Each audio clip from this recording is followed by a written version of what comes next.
They both entered not guilty pleas. We know that Jake is now being represented by two attorneys from the public defender's office. We have that information up right now. We also know that Rebecca is being represented by Jeff Moore. Now, he also entered Rebecca's not guilty plea, but he also said that he intends to file a motion to change the venue from Riverside to Banning for this case because he says it relates to Cabazon. We're going to continue to press officials to Banning for this case.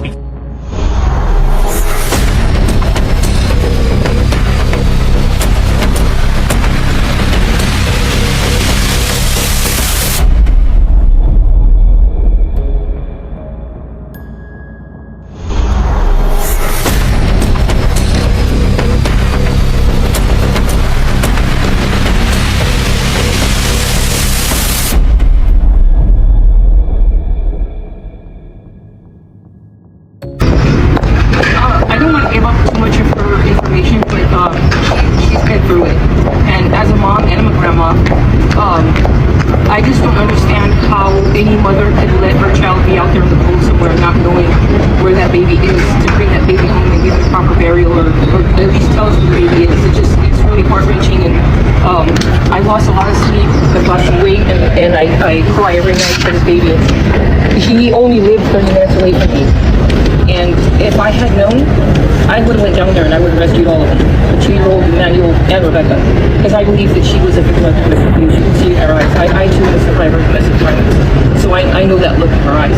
I'm not supporting her, I'm not defending her. I'm just saying that when you're trapped in a relationship like that, when you're always beaten up, you can tell. You can see it in your face and in her eyes. The courtroom falls silent as attorneys step forward, the stillness pressing down on every corner of the room. There's a weight here, a heaviness so profound that even the hum of the fluorescent lights overhead feels intrusive. People shift uneasily in their seats, some clutching folded papers, others twisting tissues in their hands. Everyone knows this hearing isn't just another step in a long legal process. It is something larger, something that feels like a dividing line between what has been endured and what is yet to come. On one side of the aisle sits Jake. His expression is unreadable, a mask carefully fixed in place, but the tension in his shoulders betrays him. His jaw clenches, unclenches, then clenches again. The two public defenders at his side, men tasked with shielding him from a storm of outrage, lean in close, whispering. Their voices don't carry, but their body language tells the story. Rehearsed strategy, fragile confidence, a calculated determination to project control. When the clerk's voice pierces the silence, calling for his plea, Jake's lips part, but no words leave him. Instead, one of his attorneys stands, smooths his tie, and says the words for him. Not guilty. The phrase echoes like a gunshot, bouncing off the wood-paneled walls. For a moment, no one breathes. People exchange glances, but no one dares to whisper. The denial feels surreal. A sharp refusal to align with the pain that has haunted this community since Emmanuel vanished. In the gallery, someone exhales too loudly, and the sound ricochets through the silence like a protest. Moments later, Rebecca rises, though not by her own will. Jeff Moore, her attorney, places a firm hand on her arm and guides her upward. She looks pale, her eyes hollow, her lips drawn tight. The air around her feels fragile, brittle, as though the slightest nudge might send her crumbling. When Moore clears his throat, the courtroom braces for it, and then the words fall, steady and deliberate. Not guilty. Another denial. Another rejection of accountability. Another ripple through the gallery. It's quiet outrage this time, the kind that doesn't erupt into words but simmers in glares, clenched fists, and stiffened backs. Then, just when the silence seems ready to collapse under its own weight, the unexpected happens. Papers shuffle at the defense table, and a motion is filed. The clerk reads it aloud, the words slow, deliberate, almost clinical in tone. A request to transfer the trial. No longer Riverside. The defense is asking for Banning. The reason? Cabazon ties. It is a phrase that seems harmless to outsiders, almost bureaucratic.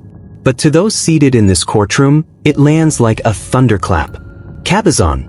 A place with history. A place where relationships run deep, where influence flows quietly, where familiarity shapes perception. To shift a trial, there is not merely to shift geography, it is to shift the very foundation upon which justice might rest. Jurors drawn from those connections, a courthouse shaped by those dynamics, an entire proceeding colored by an undercurrent invisible to most but palpable to those who understand. The reaction in the room is instant, even if muted. Murmurs rise, a low tide of speculation. What will this mean? Who benefits? Who loses? The prosecutors exchange a glance, sharp, wary. The judge's expression tightens. For some, it feels like the ground beneath them is tilting, the rules of the game changing mid-play. A procedural shift, yes, but one with the power to alter everything. Up until now, the narrative surrounding Emmanuel's disappearance has been driven by familiar voices. Neighbors who remember screams or shadows, officials who hold press conferences with carefully chosen words, investigators who sift through ashes and timelines searching for the truth. Their voices are the scaffolding of this story, building it piece by piece for the public to consume.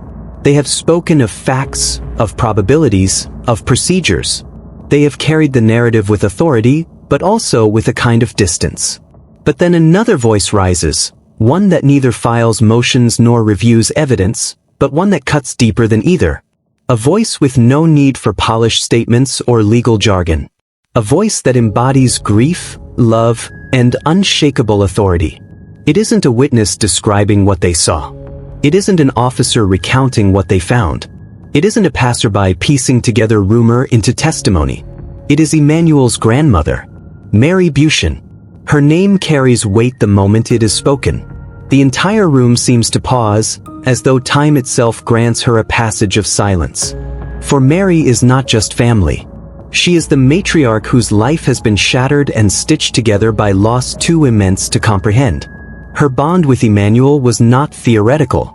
She is the one who kissed scraped knees, who cooked his favorite meals, who saw in his laughter the kind of light that makes a house a home. When Mary rises, the shift in atmosphere is undeniable. She is not a polished attorney or a rehearsed witness. She doesn't need to be. Her grief is authenticity itself. Every movement of her body, every crease on her face, every tremor in her voice speaks of Emmanuel in a way no document or report ever could. She steps forward, steady but deliberate, her hands clasped tightly in front of her. The courtroom, which moments ago seemed dominated by procedure and strategy, now feels intimate, human, raw. For the first time, Emmanuel is not being spoken of in the language of files and evidence bags. He is being spoken of as a child, as a boy whose life was stolen, whose smile is missing, whose absence is an ever-present wound. Her voice trembles at first, but then it steadies. "My grandson," she begins, "was more than a name in a case file. He was my heart." The words slice through the courtroom, cutting through the sterile cadence of legal motions. She does not speak long, but every word lands with a weight greater than any argument from either side of the aisle. She reminds them of who Emmanuel was, the child who danced in the kitchen, who called her Nana, with a giggle, who never went to bed without hugging his stuffed bear. She reminds them of what has been lost, of what can never be replaced. And in doing so, she reminds them, and perhaps even the court itself, of what this trial is really about. Not Riverside. Not banning. Not cabazon ties or procedural maneuvers. It is about Emmanuel, a little boy whose disappearance has shaken a community, broken a family, and now hangs like a shadow over every person in this room. The attorneys may spar, the motions may be filed, the strategies may shift, but Mary's voice cuts through it all. It is grief made flesh, love refusing to be silenced, truth standing unarmed in a room full of posturing. And in that moment, the trial no longer feels like a distant machine grinding forward. It feels personal. It feels human. It feels as though justice, fragile and uncertain, is being demanded not by the state, but by a grandmother whose love is louder than any denial. This is the moment the case turns. This is the moment the room remembers. This is the moment when Emmanuel, for a fleeting but unforgettable instant, is no longer a file. He is family. And the silence that follows Mary Buchanan's words is not the silence of procedure. It is the silence of recognition. Mary's words are raw. the kind that don't need polishing to cut straight through the air. They spill out from her like a wound reopened, trembling at the edges yet unwavering in their force. She doesn't look at the attorneys. She doesn't even glance at the judge. Her eyes fix somewhere distant, somewhere only she can see, the image of her grandson, Emmanuel, smiling, laughing, alive. "I don't sleep anymore," she begins, her voice quiet but carrying all the same. "The nights are endless. I lie awake, staring at the ceiling, crying until my chest aches. I call his name into the darkness, hoping somehow he'll answer me. But the house stays silent. My baby is gone, and I can't close my eyes without seeing him." The words seem to settle like a fog over the courtroom. Even the jurors shift in their seats, their composure threatened by the rawness of her grief. Then her tone hardens, sharpened by the weight of regret. "If only I had known sooner," she says, her voice trembling now, rising with every syllable. "If someone had told me, if someone had let me see the truth, I would have saved him. I would have saved her too." Her gaze finally lands on Rebecca, her daughter, and in that glance lies 1,000 unspoken memories. She does not look at her with hatred, nor with blind forgiveness, but with the complicated ache of a mother who recognizes her child's suffering. "I would have rescued both of them," she says, her voice breaking, "because I saw it. I saw the signs in her eyes. The bruises you couldn't see, the way she shrank into herself, the silence that screamed louder than words ever could. I know those signs because I lived them. I survived them." The courtroom goes still. Even the defense attorneys, who had been poised to object, hesitate. Mary isn't just telling Emmanuel's story anymore, she is telling her own. "I know what it is to live under control. To live in fear. To pretend everything is fine because you're too scared to speak the truth. I know what it is to flinch when someone raises their hand. To smile through tears so no one asks questions. I know because that was my life. And when I looked at my daughter, I saw myself. I saw what I had fought so hard to escape." Her voice wavers, but her words grow heavier, more deliberate. She is not simply speaking, she is testifying from the very marrow of her experience. "And all the while, Emmanuel was in the middle of it. My sweet boy. My innocent grandson. He lived in a home filled with fear, with silence, with violence no one wanted to name. He didn't just disappear into thin air. Something happened to him. Something that should never have been allowed to happen."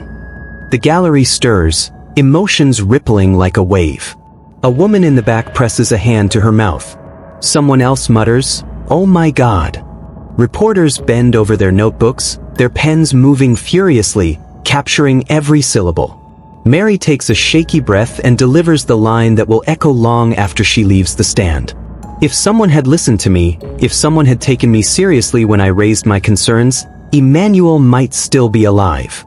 The room erupts, not in shouting, but in the sharp intake of breath, the whisper of disbelief spreading row by row. Gasps, murmurs, the scrape of chairs as people lean forward. It is chaos beneath a blanket of order.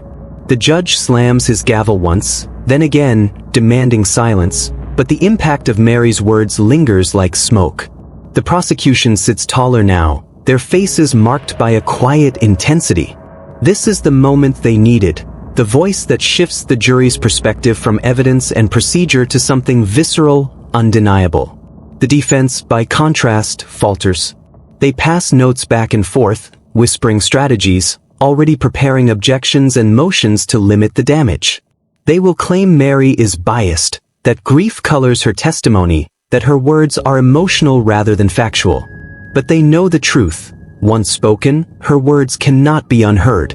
The jurors themselves wear the evidence of Mary's testimony on their faces. Some look pale, blinking back tears. Others look angry, as if betrayed by the idea that warning signs had been ignored. Each one silently grappling with the implication that Emmanuel's disappearance wasn't just a tragic accident, but the culmination of something darker, something systemic. Mary steadies herself on the stand. She does not cry now. Her face is resolute, her voice low but unwavering. "I begged for someone to pay attention. I begged for someone to see what I saw. But no one did. They dismissed me. And now my grandson is gone. That is the truth I live with every single day." For a moment, the silence that follows feels sacred. No one dares to move. No one dares to breathe too loudly. Even the gavel, resting idle in the judge's hand, seems powerless against the force of what has just been said. And then, almost imperceptibly, the atmosphere in the courtroom shifts. It is no longer about jurisdictions, about cabazon ties, about Riverside versus Banning. It is about a grandmother's warning ignored. It is about domestic violence lurking in plain sight. It is about the failure to act before tragedy struck. By the time Mary leaves the stand, her words are already rewriting the narrative. Outside the courthouse, reporters will blast headlines, "Grandmother claims domestic abuse ignored in Haro case." Mary Buchanan, Emmanuel might still be alive if someone listened. On talk shows, commentators will debate whether her testimony is the crack in the defense's foundation. On social media, her voice will spread, raw and unfiltered, igniting anger, sympathy, and renewed calls for justice. But inside the courtroom, the impact is immediate. No one will forget the look in her eyes, the way her voice trembled but never broke, the way her truth pierced through legal maneuvering. Mary Buchanan did not just testify. She changed the tone of the trial. Her words, emotional, defiant, protective, are more than a grandmother's grief. They are a call to accountability, a demand that Emmanuel's life be remembered not as a case file, not as a headline, but as a child who deserved safety, love, and protection. And as the echoes of her testimony fade into silence, one question lingers, pressing down on everyone present. What does this really mean for the case and for those who failed him? Mary makes her position clear. Rebecca did not harm Emmanuel. She insists investigators pressured her daughter into a lie detector test, while Jake, the father, refused unless his lawyer was present. This isn't casual commentary. It's a breaking point in a family already shattered by loss and suspicion. Mary's voice doesn't simply echo through the courtroom, it cuts through it. Her words are weighted with decades of lived experience, with the scars of her own past, and with the agony of watching her family's name dragged through headlines. Her tone is unpredictable, shifting like a storm. At one moment, her voice shakes with tears, carrying the fragile edge of a mother who has cried herself raw in the dark. Then, it hardens like steel, filled with fire, an unmistakable resolve that refuses to bend beneath the weight of public judgment. And in the next breath, it softens again, almost pleading, as if speaking not just to the jury or the press, but directly to Emmanuel himself, as though her grandson can hear her, somewhere beyond this world. Mary insists that the public doesn't know the whole story. What they've been told are only fragments, half-shadows of the truth, twisted and reshaped by investigators who, in her eyes, are more interested in closing a case than uncovering what truly happened. She reminds everyone that Rebecca didn't hesitate when asked to take the polygraph. She agreed, even though the weight of such a test can crush the most innocent person. Anyone who has ever sat in that sterile chair, wires strapped to their chest, knows how the body betrays the soul. The machine doesn't measure truth, it measures fear. And fear was all Rebecca had left. She was grieving, panicked, and vulnerable. To Mary, this was no fair test. It was a trap, a stage set to catch Rebecca no matter what she said. But Jake? He refused. Not outright, not loudly, but cautiously, calculatingly. He demanded his lawyer be present before he'd even consider sitting in that chair. Mary doesn't say this as an attack, she says it as a fact, a contrast too sharp to ignore. Her words leave an unspoken question dangling in the air. Why would a mother comply without hesitation while the father shields himself behind legal counsel? This tension becomes the thread she pulls tighter and tighter. Mary isn't asking for pity. She isn't even asking for forgiveness. What she's demanding is balance, a recognition that the scales of justice have tilted unfairly against Rebecca. She sees the narrative forming in the public eye, Rebecca as the failed mother, Rebecca as the woman who didn't protect her child, Rebecca as the suspect investigators quietly circle. And Mary rejects it. Her testimony, though not sworn like a witness, lands like evidence all the same. She paints a picture of a daughter broken down by intimidation, cornered into silence, while the father strategically keeps his distance, insulated by lawyers and procedure. To the outside world, this might sound like strategy. To Mary, it feels like cowardice. She recalls nights of listening to Rebecca cry, her voice muffled by pillows. She remembers Emmanuel's laughter, echoing through the house like sunlight breaking through clouds. And now, she juxtaposes those memories with the cold detachment of investigators who, in her words, see suspects, not people. Her anger sharpens as she describes how detectives presented information, never as questions, but as accusations disguised as inquiries. They weren't looking for truth, they were looking for confession. Mary repeats, again and again, that the story people think they know is not the story at all. They want to make Rebecca into something she is not, she says. They want to make her into a villain because it's easier than admitting they don't have answers. Her words sting because they sound less like speculation and more like indictment, not of her daughter, but of the system itself. The gallery is silent. Even the shuffle of papers slows, reporters' pens hovering midair. This isn't just a grieving grandmother. This is a survivor speaking, a woman who has fought too many battles to let her daughter drown under the weight of one-sided suspicion. She knows the media will twist her words, that some will call her biased, that others will dismiss her as desperate. But she doesn't care. The truth doesn't care who believes it, she says, her voice trembling. It stands whether you see it or not. And then she says something that freezes the air. Rebecca has been through more than you'll ever understand. If you knew the life she survived before Emmanuel, you would stop looking at her like she's guilty and start asking who's really being protected here. The implication hangs heavy. Mary isn't just defending Rebecca, she's pointing toward the possibility of someone else, something else, lurking just outside the frame investigators have chosen to focus on. It's not an accusation, not yet, but it's a redirection, a subtle push that invites everyone listening to reconsider the entire narrative. By the time Mary finishes, the courtroom feels different. The silence isn't just respect, it's unease. People shift in their seats. Some exchange glances, wondering whether they've been too quick to judge, too eager to believe the simplest version of events. The judge clears his throat, attorneys jot down frantic notes, and reporters quietly underline key phrases in their notebooks. Mary doesn't cry as she steps back. She doesn't collapse under the weight of her own emotions. Instead, she stands taller, as if speaking Emmanuel's name aloud has given her the strength to keep going. To her, this isn't about saving face. It's about saving her daughter from becoming the scapegoat in a story that still has too many missing pieces.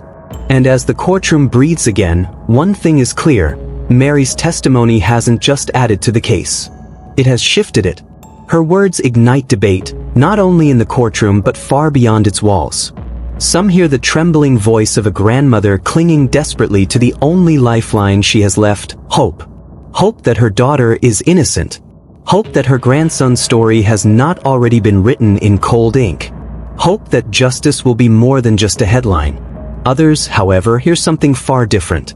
To them, her words carry the familiar sound of denial, the rhythm of a family member standing too close to the fire to admit it is burning. Some interpret her defense of Rebecca as an act of deflection, a refusal to face the possibility that someone within their own circle could be responsible for what happened to Emmanuel. Yet, despite these divisions, her voice cuts deeper than any stranger's speculation ever could. This isn't a commentator on television. This isn't a neighbor whispering from the other side of a fence. This is blood. This is lineage. This is family. And that makes it harder to dismiss. What is she protecting?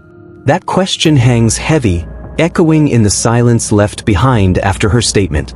Is it fierce loyalty, the unbreakable bond of a mother refusing to abandon her child, no matter the weight of suspicion? Or is it something more dangerous? Is she shielding truths too painful to speak aloud, truths that could shatter the fragile remnants of what is left of her family? To some, her defense of Rebecca feels like armor forged from love, hammered in fire, impossible to pierce. But to others, it feels like a shield, one designed not to protect innocence, but to guard against exposure. The debate becomes less about what Mary said, and more about what her words might mean. And these aren't idle questions. They are fault lines cracking straight through the center of this case. Every courtroom has two battles, the one fought in legal motions and cross-examinations, and the one waged in the hearts and minds of those watching. Mary's words live in that second battlefield. They shape perception, influence public opinion, and seep into every headline that will follow. Reporters scribble furiously, already preparing how to frame her testimony.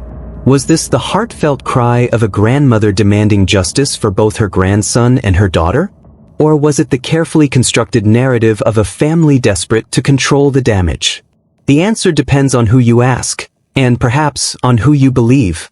Inside the courtroom, reactions vary.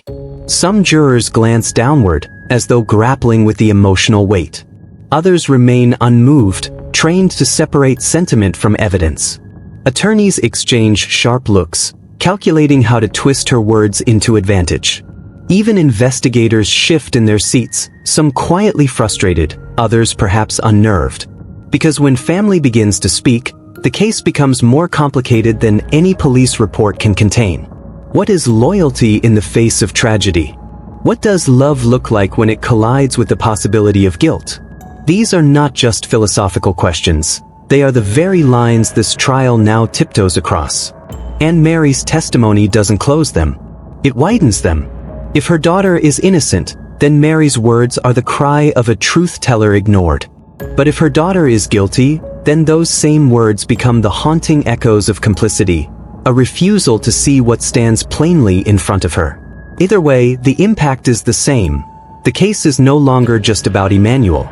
It is about fractures within a family, the unbearable weight of suspicion, and the blurred line between protection and deception. And so the question lingers, not just in the courtroom but in every conversation outside it. Is Mary standing as a shield for the truth, or as a shield against it? August 5th. A date that should have been like any other in the fragile, beautiful life of a baby only 7 months old. For Emmanuel Haro, it was the last day anyone outside the immediate household would ever see him alive. He was small, still learning the rhythms of life, still reliant on the people around him for everything. Nourishment, comfort, protection. He was a child with no voice, no way to cry out in his own defense, completely dependent on those entrusted with his care. And yet, from that day forward, silence swallowed him. The silence lasted not for hours. Not for a single night of confusion or hesitation, but for 9 long days.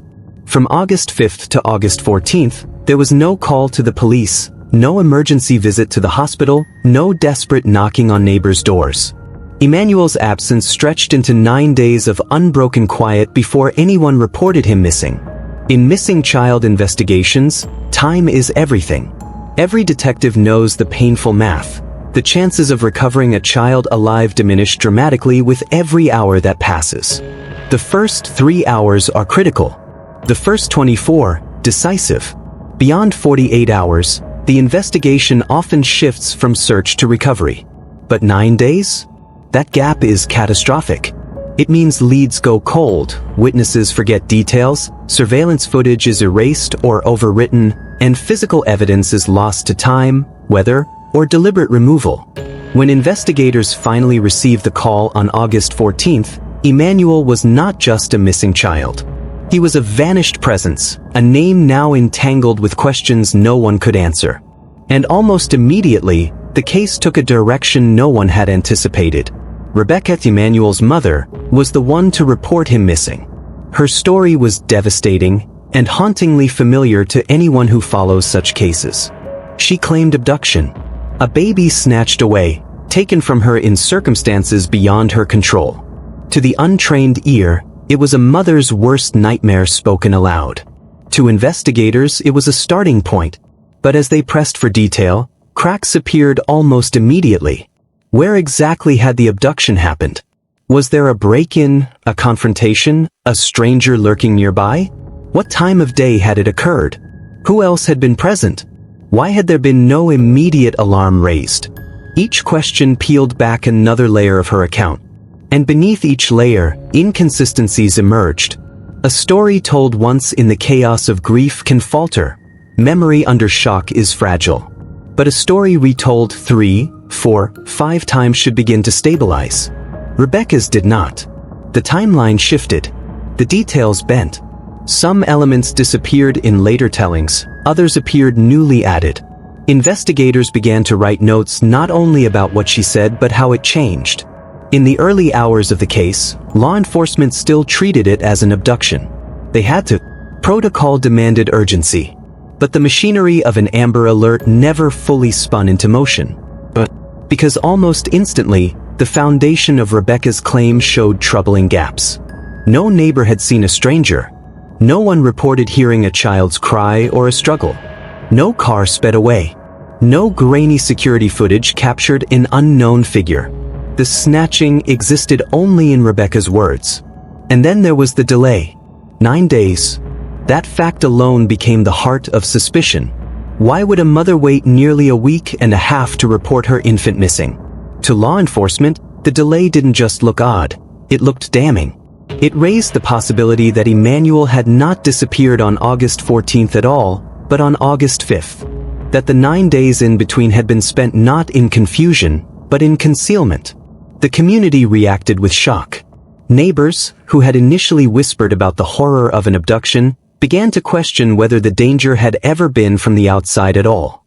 The fear of a predator lurking in the shadows shifted inward, toward the home where Emmanuel had last lived. Some voiced their doubts quietly, others openly accused. Rumors swirled, each one building on the last, until speculation became its own narrative. Investigators turned their focus on reconstructing those missing 9 days. Where had Rebecca been? Who had seen her? What errands had she run? What phone calls had she made? What digital traces had she left behind? They combed through phone records, credit card transactions, surveillance from nearby stores. They questioned friends and relatives, pressing for any contact, any sighting that might narrow the void. But silence leaves little behind. Many of those days remained stubbornly blank, unfilled by any verifiable detail. The more investigators pressed, the more Rebecca's account faltered. Some described her as withdrawn, distracted, avoiding eye contact in conversations. Others claimed she gave conflicting explanations when asked about Emmanuel's whereabouts, brushing off questions with vague reassurances. The abduction story, once the central thread, now unraveled into fibers too thin to hold. And with its collapse, suspicion grew. If Emmanuel had not been stolen by a stranger, what had happened? Who had last seen him alive on August 5th? What had transpired in the days that followed? And why had it taken until August 14th for his absence to be reported? To investigators, every inconsistency was not just a mistake but a signal. The longer they interviewed Rebecca, the more they sensed she was not simply recounting a tragedy, she was constructing a version of events. A version that shifted depending on the question asked, the tone of the investigator, the weight of her own fear. The silence of those 9 days became louder than any spoken word. It drowned out explanations, overpowered excuses, and forced the case into a darker realm. Because silence, in this context, was not neutral. It was active. It was a choice. Some in the community clung to the belief that Rebecca was a grieving mother caught in the crosshairs of a system too quick to judge. Others believed her silence was proof of complicity. And in the divide between those perspectives, the case became not only a search for Emmanuel but a reckoning with truth itself. August 5th marked the last time Emmanuel was seen alive.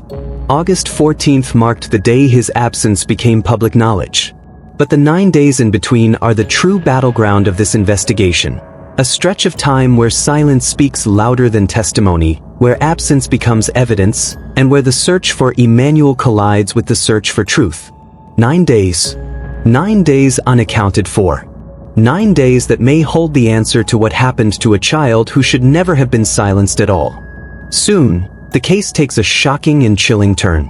Both of Emmanuel Haro's parents are taken into custody, their arrests sending ripples through the community, leaving neighbors, friends, and even distant observers in disbelief. What began as a distressing missing child case suddenly escalates into something far darker, something that many feared but hoped could never be true. The authorities, after extensive investigation and following several leads that led to dead ends, finally make a grim announcement. They have reason to believe that little Emmanuel did not survive. That declaration, while clinical in delivery, hits the hearts of those following the story like a physical blow. The hope that had carried people through long nights of uncertainty is now replaced with the sharp pangs of grief, anger, and disbelief. The search for Emmanuel, once a race against time to find him alive, transforms into a search for justice, a relentless pursuit to understand the events that led to such a tragedy and to ensure that those responsible are held accountable. The narrative shifts. This is no longer merely a disappearance story, but a harrowing investigation into human behavior, moral failure, and legal responsibility. In the background of these devastating developments is Jake, Emmanuel's father. But his image is far from that of a grieving parent suddenly thrown into misfortune. For those following the case closely, there's a shadow over his character that cannot be ignored. In 2023, just a year prior to Emmanuel's disappearance, Jake faced criminal charges connected to the harm of another child. The details of that previous case are grim and unsettling, charges that involved serious allegations of endangerment, neglect, and abuse. While the legal system dealt with that prior situation through its usual processes, the mere fact of those charges now becomes a critical lens through which the public and authorities view him. That past conviction, though separate in time and circumstances, lingers like a stain on his reputation and credibility. Many people, hearing about his previous offenses, are quick to draw conclusions.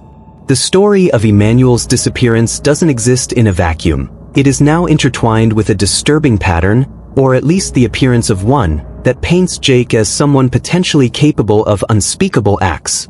In communities across the city, conversations erupt. People ask each other in hushed tones, how could someone with a history of harming a child be in this position again? Fear and suspicion spread not just about the man himself, but about how the system allowed him to remain a figure of authority, or, at the very least, a presence in a child's life after prior charges were filed. Meanwhile, the investigation intensifies. Authorities scrutinize every aspect of the family's life, digging into past incidents, past complaints, and any potential warning signs that could have predicted this tragedy. Investigators trace the timeline of Emmanuel's disappearance, questioning friends, relatives, and anyone who might have had contact with him in the days leading up to his vanishing. Surveillance footage is reviewed, phone records examined, and witness statements cross-referenced. Every detail, no matter how small or seemingly insignificant, is now a critical piece of the puzzle. The investigation becomes a meticulous process of reconstructing moments that might have otherwise been forgotten or dismissed, a painstaking effort to understand what really happened and how the system's failures, or perhaps individual choices, may have contributed to the outcome. Public sentiment grows increasingly tense. Social media, local news outlets, and community groups erupt with commentary, theories, and questions that demand answers. For many, Jake's prior legal issues provide a terrifying context. A man previously accused of harming a child is now under scrutiny in an even more tragic case. This fuels outrage, fear, and disbelief simultaneously as people struggle to reconcile the image of a parent with the actions that investigators suspect. The narrative shifts from sadness to something more complex, a mixture of horror, moral outrage, and a desperate need for accountability. Conversations online and in town halls begin to revolve not only around Emmanuel's disappearance but also around systemic failures that may have allowed him to remain in situations that put children at risk. As authorities continue their work, the arrest of both parents crystallizes a harsh reality.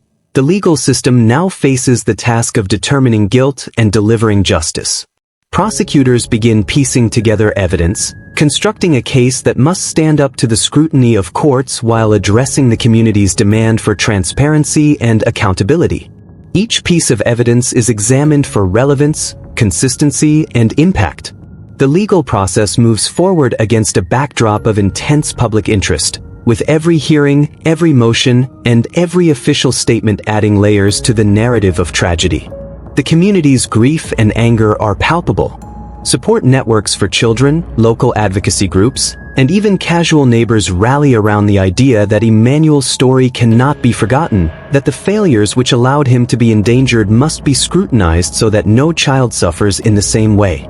Memorials, vigils, and online campaigns become ways for people to channel their sorrow and frustration into action, keeping Emmanuel's name alive while insisting on justice. In the midst of this, the shadow of the past continues to loom over Jake. The 2023 charges connected to another child are not just historical footnotes. They are part of the context that now defines how he is perceived. Legal experts and child protection advocates highlight that past cases of child endangerment are critical indicators, often predictive of future risks. The combination of past allegations and current suspicions paints a deeply disturbing portrait, one that challenges the community to question how preventative measures were handled and how oversight might have failed Emmanuel. Ultimately, the story of Emmanuel Haro is no longer solely about a missing child. It is about the intersection of human behavior, systemic oversight, and the search for truth in the face of tragedy. It is about a father whose past actions complicate public perception, a mother whose role remains under investigation, and a community grappling with the unthinkable. Every arrest, every revelation, and every piece of evidence now carries profound weight, not just legally, but morally and socially. The narrative has shifted irrevocably. What began as a desperate plea to find a missing child has evolved into a sobering investigation into human failings, legal responsibilities, and the relentless quest for justice. Emmanuel's disappearance, the arrest of his parents, and the dark shadow of past convictions combine to form a story that is tragic, complex, and urgently demanding answers. Each day, as the case unfolds, the questions grow. How did this happen? What warning signs were ignored? And perhaps most hauntingly of all, how many lives might have been affected or lost before justice could finally intervene? The search for Emmanuel may now be a search for closure, but it is also a search for accountability, a reckoning with choices, past and present, that led to this unfathomable loss. Online, the grief and outrage surrounding Emmanuel Haro's disappearance explode across social media platforms, spilling over in ways that are both heartbreaking and unnerving. People from across the country and even beyond California weigh in, sharing their anguish, fears, and suspicions. One commenter writes simply, but with piercing sincerity, "My heart just hurts so bad for that little baby." That single line, short and unadorned, resonates with thousands of others scrolling through posts, tweets, and discussion threads. It encapsulates a collective sense of sorrow that no one can ignore, a raw, unfiltered emotion that transcends geography and connects strangers through shared human empathy. Parents, grandparents, neighbors, and everyday citizens feel the pain of a child lost, the dread of innocence vanished, and the shock of circumstances that seem unimaginable yet real. Social media, in this instance, becomes more than a platform. It becomes a digital memorial, a space where grief can be expressed, validated, and multiplied, echoing across timelines, hashtags, and feeds. But the outpouring is not limited to sorrow alone. Alongside the grief comes scrutiny, skepticism, and the unrelenting curiosity of an online audience unwilling to accept surface-level explanations. People begin combing through public records, news footage, and interviews for inconsistencies, piecing together what information is available with the intensity of amateur investigators. Details that might otherwise have gone unnoticed are now highlighted, shared, and debated endlessly. Among these details are subtle but troubling observations. There is no record of any suspect vehicle captured on nearby surveillance cameras around the time Emmanuel vanished. Those familiar with the area or the circumstances note that in most disappearances of this kind, vehicles, particularly unfamiliar ones, tend to leave some trace on traffic cameras or private security systems. The absence of such evidence, for many online observers, raises questions that are impossible to ignore. Even more striking to those following the case closely is the way the parents speak about Emmanuel. In interviews or statements that have been released to the media, both parents are observed using the past tense when referring to their son. To some, it seems like a subtle, subconscious admission, a linguistic choice that signals acceptance of a reality most cannot yet bear to confront. "He was our boy," or "we loved him," are phrases that punctuate statements, drawing attention to the way language can betray inner truths, sometimes before intentions or explanations are fully articulated.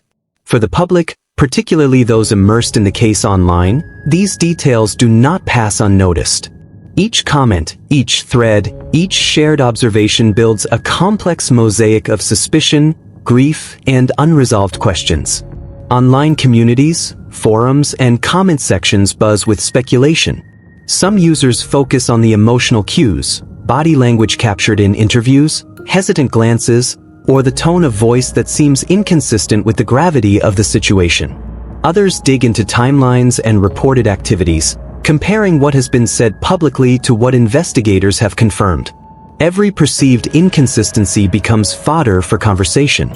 People debate the meaning of minor gestures or offhand statements, sometimes drawing conclusions that professionals would caution against. But in the digital age, such scrutiny is relentless. The collective vigilance of an online population, grieving yet suspicious, forms a modern chorus of concern that reaches far beyond local borders. In parallel, journalists and news outlets pick up on these observations, highlighting public sentiment and adding to the pressure on law enforcement to respond swiftly and transparently. They report on what social media users have noticed, the absence of surveillance evidence, the nuances in parental statements, and the questions these raise about the sequence of events. The media coverage, amplified by emotional online reactions, shapes the narrative in ways that are immediate and pervasive. Public pressure mounts as viewers demand answers not only about Emmanuel's disappearance but also about how previous patterns, past allegations or convictions, might intersect with the present tragedy. Psychologists and experts occasionally weigh in, explaining why subtle linguistic cues, like the use of past tense, can be significant. They describe how the human mind sometimes processes trauma or guilt subconsciously, revealing truths through phrasing that might otherwise be overlooked. This analysis, shared widely online, gives credence to concerns expressed by ordinary viewers. The public begins to perceive connections and signals, interpreting behavior that could suggest acknowledgement of tragedy or complicity. At the same time, the grief expressed online takes on a communal character. Stories of missing or harmed children from other cases are shared in solidarity, creating a wider context for Emmanuel's disappearance. Hashtags trend, virtual vigils are organized, and people post messages of support for those close to the family, as well as reminders to remain vigilant in their own communities. The online response transforms into a living memorial, where shared sorrow meets collective investigation, blending emotional intensity with active engagement. Yet, amidst all this activity, there is also tension.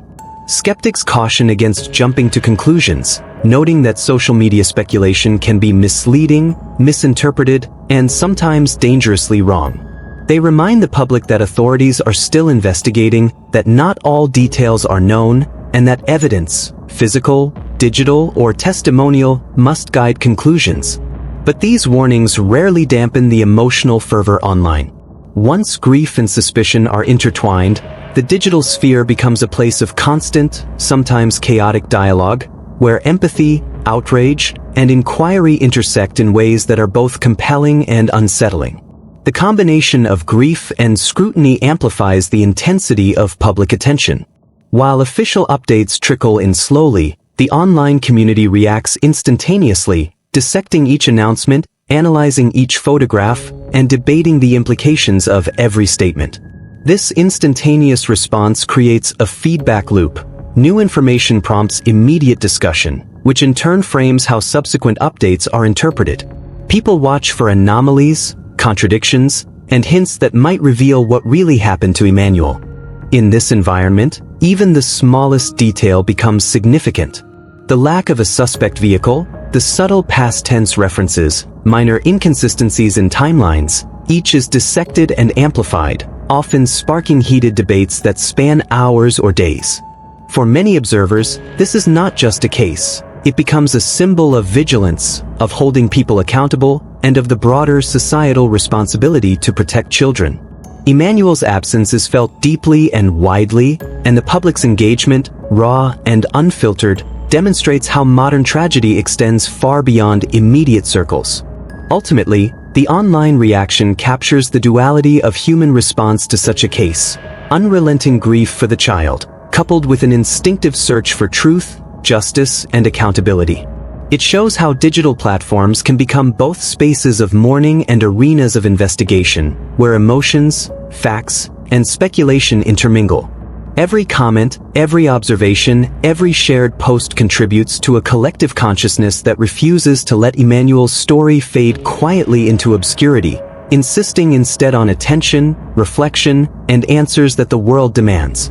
Amid the whirlwind of public outrage, speculation, and unrelenting online discussion, one figure remains steadfast: Grandma Mary. She stands at the eye of the storm, a figure of unwavering loyalty and conviction. While the rest of the world debates the facts, scours through footage, and dissects every statement from the Haro family, she refuses to be swayed by the mounting tide of suspicion. To Mary, her daughter is innocent, and that belief is non-negotiable.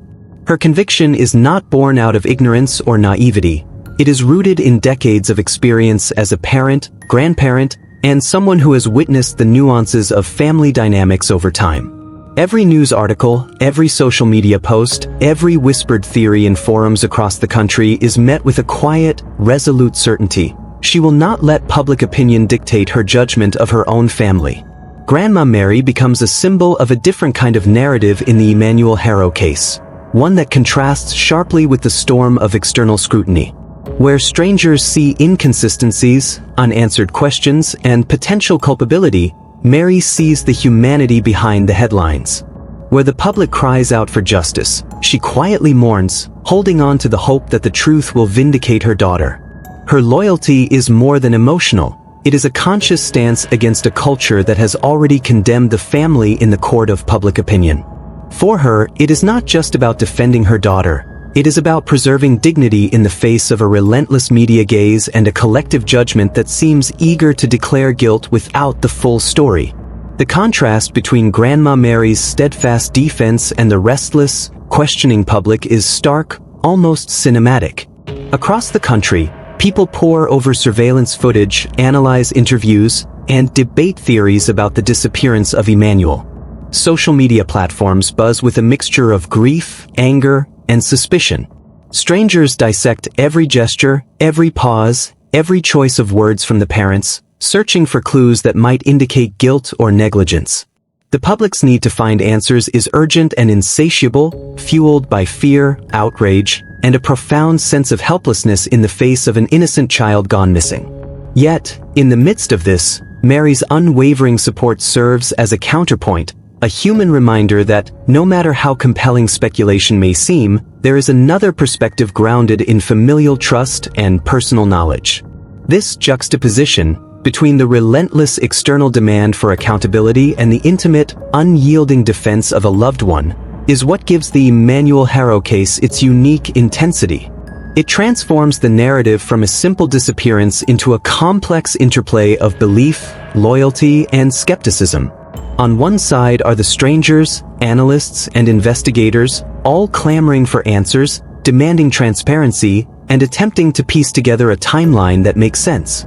On the other side is a grandmother who refuses to accept the narrative that is forming, who stands firm even as accusations grow heavier and media coverage intensifies. It is a battle not fought in courtrooms or social media feeds alone, but in the hearts and minds of everyone following the story, a battle of belief, conviction, and moral perspective. Grandma Mary's role also highlights the deeply personal nature of grief and loyalty. While the public engages in analytical speculation, Mary experiences an entirely different emotional landscape. Her days are consumed not with theories and online threads, but with memories, conversations, and the visceral pain of fearing for her grandchild's safety. She recalls moments from Emmanuel's early childhood, the little quirks that made him unique, the laughter, the hugs, the milestones that seemed small at the time but now weigh heavily with significance. Each memory fuels her determination to defend her daughter, to insist that the narrative of guilt circulating so widely is incomplete, misleading, or flat-out wrong. For Mary, defending her daughter is inseparable from honoring her grandchild, from refusing to let despair or public pressure dictate the truth as she perceives it. At the same time, Mary's position introduces tension into the broader discussions surrounding the case. Online, in news forums, and in community discussions, the contrast is unmistakable. Supporters of the parents, often citing Mary's steadfast stance, argue for caution and patience, urging the public to withhold judgment until the investigation concludes. Critics, however, see unwavering loyalty as dangerous denial, a refusal to face uncomfortable truths. This tension fuels debate, keeping the Emmanuel Haro case alive in public consciousness in ways that a straightforward disappearance might not have achieved. The narrative becomes not just about the missing child, but about how humans respond to tragedy, suspicion, and uncertainty, how belief and doubt collide in the absence of complete information. Mary's defiance also affects the dynamics within the family itself. Her loyalty strengthens the bonds between mother and grandmother, creating a united front that complicates the investigation and the public's understanding of the family's internal relationships. Investigators, journalists, and the public alike are forced to consider perspectives they might otherwise overlook. The protective instincts of family members, the nuances of loyalty, and the emotional complexity that accompanies grief and suspicion. This human dimension adds layers of depth to the case, reminding everyone that the story is not only about events and evidence but also about the people caught in the crossfire of tragedy, judgment, and speculation. In many ways, Grandma Mary embodies a timeless tension present in cases of this nature, the conflict between public perception and personal conviction. She refuses to allow outside narratives to define her reality, maintaining a steadfast belief in her daughter's innocence even as the world around her questions, analyzes, and condemns. This conflict, between collective scrutiny and individual loyalty, becomes a central thread in the story of Emmanuel Haro, ensuring that the case remains alive in conversations, media coverage, and online discourse. The battle of belief is no longer peripheral. It has become a defining feature, a lens through which the public, the family, and the authorities view every development, statement, and piece of evidence. Ultimately, Grandma Mary's presence in the case reminds the world that in every tragedy, there are multiple truths, multiple perspectives, and multiple ways of processing grief and suspicion. While outsiders demand answers and seek justice, she anchors the narrative in loyalty, love, and familial conviction. Her stance is not passive. It is a declaration that no matter how dire the circumstances appear, she will defend her family, challenge assumptions, and insist on a narrative that honors both her daughter and her missing grandchild. This contrast, the tension between strangers demanding answers and a grandmother clinging to loyalty, is what keeps the Emmanuel Haro case alive in the public eye. It is no longer just a story of disappearance. It has evolved into a complex, emotionally charged battle of belief, a struggle that engages hearts, minds, and the moral conscience of all who follow it.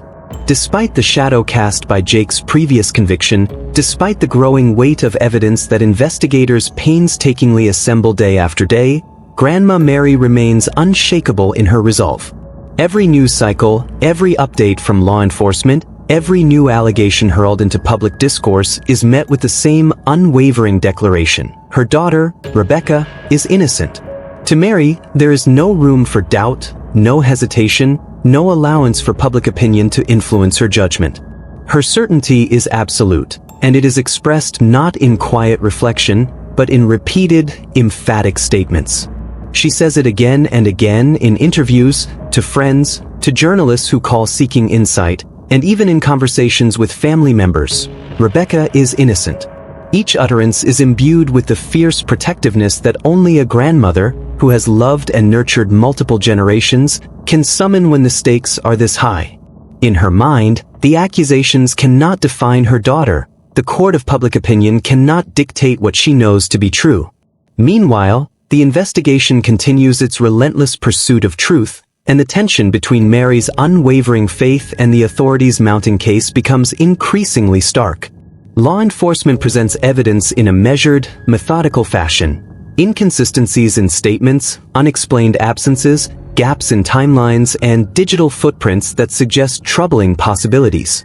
Every small detail, which might seem insignificant to a casual observer, is meticulously analyzed, pieced together into patterns, and considered in light of both parents' histories and behaviors.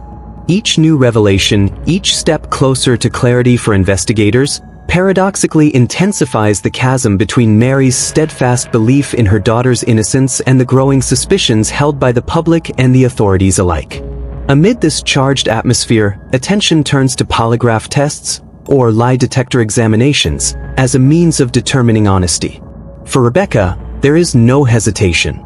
She agrees to take the test, willing to submit herself to scrutiny in the hope that it will confirm her truthfulness. To Mary, her daughter's agreement is tangible proof of honesty, a beacon of validation amid the storm of accusation. It is a moment that strengthens the grandmother's resolve, reinforcing the conviction that no amount of external doubt can shake the internal certainty she holds. For her, the act of consent itself carries profound weight. It is an affirmation of integrity, a public demonstration that her daughter has nothing to hide, and a refusal to be intimidated by insinuation or suspicion. Jake, however, refuses the same test without the presence of his lawyer. This decision, which may seem procedural or even prudent from a legal standpoint, is interpreted in drastically different ways by different observers. For Mary, this refusal is not indicative of guilt, but rather a careful adherence to legal counsel and protection of his rights. She perceives it as a rational and responsible action, one that underscores the honesty and integrity of both parents in navigating an increasingly complex and hostile legal environment. In her eyes, Jake's insistence on having a lawyer present is a procedural necessity, not a moral failing, and certainly not evidence of wrongdoing. For critics, however, the refusal is far more troubling. Online, in forums, in comment threads, and even in opinion pieces by journalists, many interpret Jake's decision as a glaring contradiction, a red flag that cannot be easily explained away. They argue that if both parents are genuinely committed to proving innocence, a refusal to undergo the same scrutiny as Rebecca undermines that narrative. To them, it is an inconsistency that raises questions, challenges trust, and fuels the perception that there may be more beneath the surface than meets the eye. Skeptics dissect the situation endlessly, speculating on motives, analyzing the timing, and comparing the choices of both parents. The refusal becomes a focal point in discussions about accountability, transparency, and the ways individuals respond under pressure when the stakes are incomprehensibly high.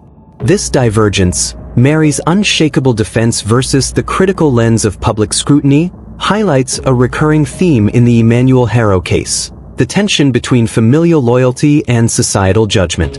Mary's perspective is shaped not by speculation, rumor, or the court of public opinion, but by lived experience, intimate knowledge of her daughter, and an emotional bond that transcends external pressures. She sees Rebecca through decades of memories, shared experiences, and trust forged over years, while critics see a single snapshot framed by legal allegations, procedural decisions, and gaps in narrative. Each side views the same events through fundamentally different lenses, and these contrasting perspectives fuel ongoing debate, sustaining public interest and emotional investment in the case. As the case develops, the polygraph decision also underscores the nuanced intersection between law, perception, and human emotion. While lie detector tests are scientifically contentious and not admissible in many courts as definitive proof, the symbolism of agreeing, or refusing, carries immense weight in the court of public opinion. Rebecca's willingness to participate is framed as evidence of transparency, while Jake's insistence on legal representation is scrutinized as potential evasion. These interpretations, largely divorced from the technical realities of polygraph science, demonstrate the power of perception in shaping narratives, particularly in cases charged with emotion, uncertainty, and media attention. Mary's reaction to these developments is instructive. Rather than retreating in the face of criticism, she doubles down on her stance. Each media report, each online thread, and each public question becomes an opportunity for reaffirmation. Rebecca is innocent. Her persistence is both a form of resistance and a coping mechanism, allowing her to maintain stability and agency amid circumstances that might otherwise feel overwhelming and out of control. For Mary, repeating her assertion is not merely about defending her daughter. It is also about asserting a sense of moral certainty in a world that feels increasingly chaotic and unjust. The tension between Mary's certainty and critics' skepticism does more than shape public perception. It drives the narrative forward. It is what keeps reporters investigating, commentators debating, and social media users engaged. The polygraph decision, a seemingly small procedural detail, becomes a symbol of larger themes: truth versus doubt, loyalty versus skepticism, procedural caution versus perceived transparency. Each element of this scenario interacts with human psychology, legal nuance, and social behavior in ways that amplify the intensity of the case, ensuring that Emmanuel Haro's story remains at the forefront of public consciousness. Ultimately, this episode highlights the fragility and complexity of trust in cases involving missing children and alleged parental involvement. It demonstrates how interpretations of actions can vary dramatically depending on perspective, experience, and emotional investment. For Grandma Mary, her daughter's actions are consistent with innocence and honesty. For critics, those same actions can be interpreted as inconsistency or a sign of hidden truths. This dynamic, unfolding in interviews, online debates, and media coverage, adds depth and tension to the case, keeping it alive not just as a story of disappearance, but as a compelling exploration of belief, perception, and the human capacity for both faith and doubt. Mary finds herself caught in a maelstrom of emotions, a turbulent vortex that seems to pull her in multiple, conflicting directions at once. On one hand, there is grief, sharp, raw, and unrelenting, for the loss of her grandson Emmanuel. It is a grief that no one can quantify, one that lodges itself in the heart and refuses to let go. She remembers his laughter, the way his tiny hands would reach for her, the soft murmur of his voice when he called her Grandma. Each memory now carries the unbearable weight of absence. Every day that passes without answers only amplifies the pain, leaving her with a sense of emptiness that is at once physical and emotional. This grief is compounded by the uncertainty of Emmanuel's fate, the gnawing fear that he may have suffered, and the heartache of knowing that she cannot protect him anymore. On the other hand, there is loyalty, an equally fierce, equally consuming force, toward her daughter, Rebecca. This loyalty is not blind in the sense of ignorance. It is deliberate, conscious, and resolute. Mary has lived a life shaped by family bonds, by the knowledge that those we love can sometimes be misunderstood, misrepresented, or judged unfairly by the world outside. Her loyalty manifests as a shield, an emotional armor against the relentless waves of accusation, speculation, and doubt that crash over the family from every direction. To Mary, standing by her daughter is not optional. It is a moral imperative, a statement that she will not abandon the person she knows most intimately, even in the face of overwhelming scrutiny. The tension between these two forces, grief and loyalty, is relentless, tearing at her from all sides. Grief urges her to despair, to cry out at the injustice of a world in which Emmanuel is missing, perhaps harmed. Loyalty compels her to resist despair in one form, to defend Rebecca, to maintain a stance of unwavering faith in her daughter's character, even as the public narrative grows darker. These two emotions are not merely coexisting, they clash, creating an internal storm that leaves Mary exhausted, conflicted, and emotionally exposed. Every statement she makes, every appearance she gives, every interaction with authorities or the media is colored by this duality. She is both a woman mourning a grandchild and a motherly figure defending her daughter, and the weight of these roles presses down on her relentlessly. Mary's predicament is further complicated by the external pressures of public scrutiny. The world watches her with as much intensity as it watches the unfolding investigation. Social media users, journalists, and commentators dissect her every word, searching for cracks, inconsistencies, or indications of denial. They wonder, is her loyalty blinding her to the truth? Is her grief causing her to misinterpret evidence or ignore warning signs? Each act of defense, each repetition of "Rebecca is innocent," is analyzed under a microscope. For Mary, these external judgments are another layer of the storm she must endure, another challenge that tests the resilience of her convictions. And yet, beneath the surface of public perception lies a haunting uncertainty. Is Mary's voice one of denial, or is she holding truths that the rest of the world has yet to see? This question lingers in the minds of everyone following the case, casting a shadow over every statement and every action. The ambiguity is agonizing. To some, her unwavering defense suggests a refusal to confront reality, a psychological defense mechanism against unbearable loss. To others, her clarity and conviction hint at knowledge or insight that may yet prove crucial to understanding the full truth of Emmanuel's disappearance. This duality, the possibility of hidden truths alongside the perception of denial, keeps the case alive, compelling public interest and sustaining media attention. Mary's internal struggle also mirrors the broader complexity of human emotion in extreme circumstances. Grief and loyalty are not mutually exclusive, yet when they collide in a case of this magnitude, they create profound cognitive and emotional tension.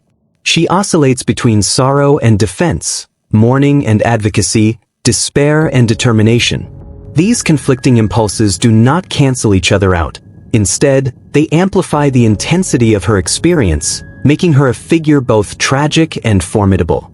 She embodies the paradox of human response to tragedy, the simultaneous capacity to mourn deeply and defend fiercely, to feel helpless and empowered at the same time. The public observes this dynamic with fascination, confusion, and sometimes frustration.